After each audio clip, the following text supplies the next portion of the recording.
Welcome to Buckets. This is Action Network's basketball betting podcast presented by FanDuel. My name is Maria Marino, and I'm joined by our special guest, Action Network contributor, Jay Money at Jay Money is Money on Twitter. Jay, how's it going? Everything's going great with me, Maria. Glad to see you again. Glad to come back on here and talk some WNBA with you. Fantastic. I'm glad that you're here too, because your money. I mean, the name says it all. Let's talk about the slate for tonight. We got 3 games on tap. Liberty favored at the Connecticut Sun. That's at 7 Eastern on NBA TV. Storm visiting the Lynx, who are favored. That's at 8 Eastern on CBS Sports Network. And then later on at 10 Eastern, the Wings favored at the Mercury. So which of these games are you betting tonight? Yeah, I like the Minnesota Lynx here, Maria, and I lost the first pick that I come on here with the WNBA bucket, so we're definitely cashing this Yes. one. I'm taking the Minnesota Lynx on the money line. I did get it minus 140. I don't hate the spread. It's just that the money line was kind of lower. Like anything under minus 150, I'll go ahead and take the money line just in case. But I'm rocking with the Lynx here, Maria. Give me the Lynx on the money line. They have 4 days of rest where they got a chance to practice, get over that 21-point loss, the home loss to the Connecticut Sun as well. So this is a nice little bounce back J spot, as I would call it here. And all the quotes coming out of the locker room, that's something I like to do, listen to the post-game reactions and practice interviews as well. And everything that they're saying is that they have to protect home court. This team is only 1-5 this season at home. You could kind of call this a must-win game. Obviously, it's still early in the season. The Lynx still have a chance to make the playoffs as well. So this is a very winnable game as well. The Seattle Storm have not won back-to-back games so far this season. They are coming off a win as well versus a terrible Mercury team, but I feel like the Lynx really need to protect home court, get this win. They are 5-0 against the spread this season, coming off a loss as well. So even if you like the minus 2.5, minus 3, I still think they can win this game by 5 or more points. And the last point on this one, I trust the more team in a close game. I'll trust the home team here with the better free throw percentage in this one. They are 3rd in the league at free throw percentage, whereas the Storm are the 3rd worst in the league as well. So you got third best free throw percentage versus 3rd worst. It might come into play here. Give me the Minnesota Lynx in this must-win situation. I like it. You know, the Lynx have been playing so much better lately, and Nafisa Collier has really been the driver of that. She's playing like an all-star, kind of getting back into form after missing most of last season with her pregnancy. So I like it. You know, the Storm have been inconsistent for sure. And like you said, the home team, you know, you trust more in these spots. And that 5-0 ATS coming off a loss is definitely that's a good looking stat there for Minnesota. Now, you know, I got to defend you a little bit. When you came on Buckets last time, you were saying it was the Lynx were playing the Sparks. I'm sorry, the Sparks should have won that game. That was such a revenge spot, but that's okay. That's that's part of it in the betting landscape. But I think this is going to be a great way for you to get some buckets here tonight. All right, so we have your best bet, Lynx money line once again at minus 140. Now, I'm going to do something I haven't actually done yet on this podcast. I haven't personally given out my picks yet on this podcast. So I'm going to take a little risk here. And usually my guests that come on give their bets. I'm going to run some bets by you and you tell me what you think, if you're on board or not. How does that sound? Okay. That sounds good with me. All right. So we mentioned one of the other games. So Liberty taking on the Connecticut Sun in Connecticut. I like Liberty minus 4.5 here. So look, it's never fun to go to Connecticut, but if you're on the road against Connecticut, you might as well be coming from New York. So, you know, I'm not too concerned about that. We know Brianna Jones is out for the season for Connecticut, and I think this might be the first game where they really miss her against that Liberty size with, you know, Stewie down there, Jonquel Jones. This is going to be Jonquel's first game going back to Connecticut and playing there since she left the team. Now, JJ hasn't really been playing like up to her full potential lately. You know, the last game she had double-digit rebounds, didn't score. So I think she's going to be really eager for that bounce back, really eager to like have a good showing.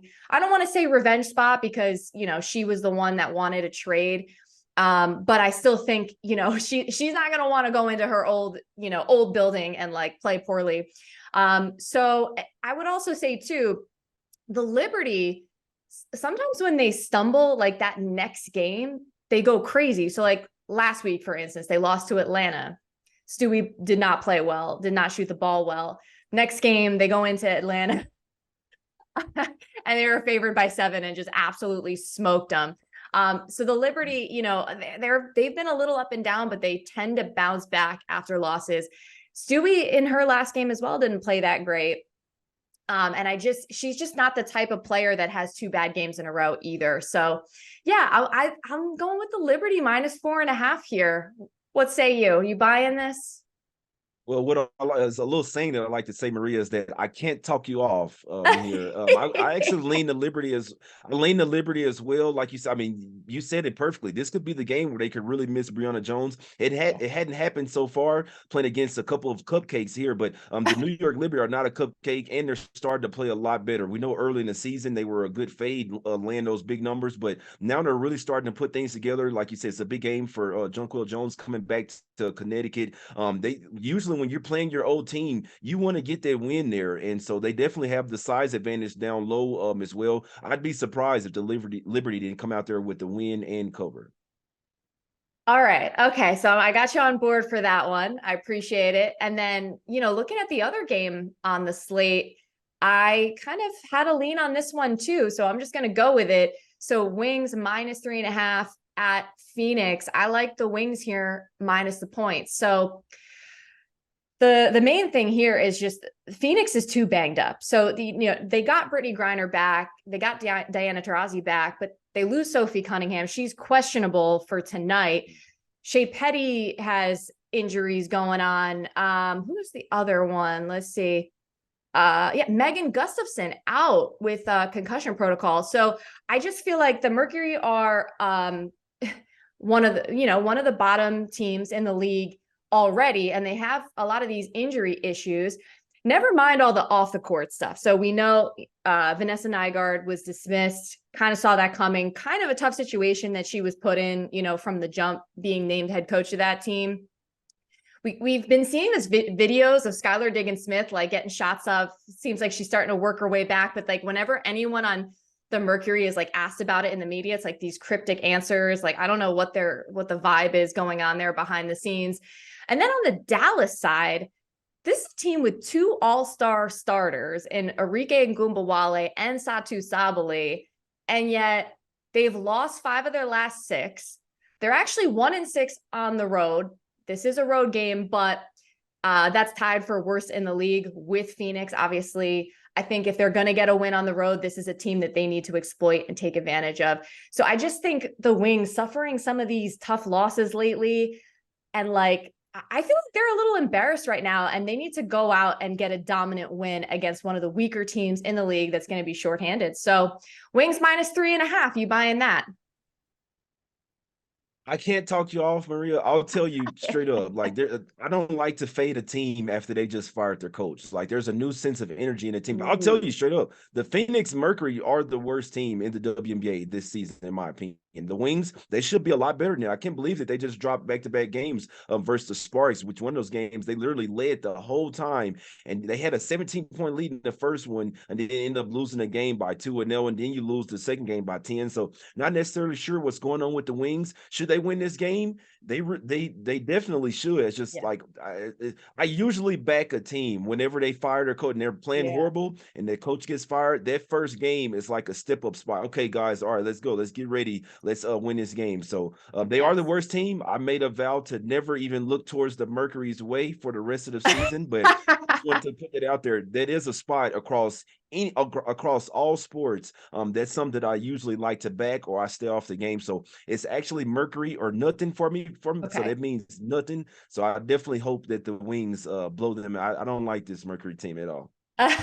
All right, fair enough. You don't have to, side with me on this one. You're staying away, and I totally get why. I think there's definitely an intangible aspect there when you have a coaching change and everybody's just like playing with a different kind of edge. The only thing that once again sort of makes me lean Dallas's way is just those injuries for Phoenix that seem to be piling up, unfortunately.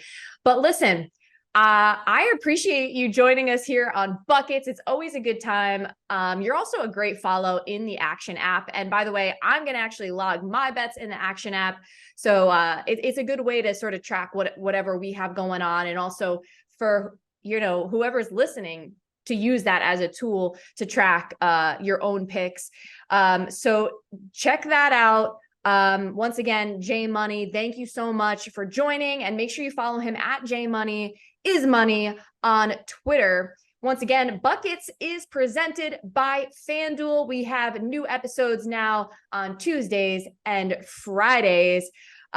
Make sure you rate and review this podcast if you get a chance, 5 stars preferably, and you can win some cool prizes.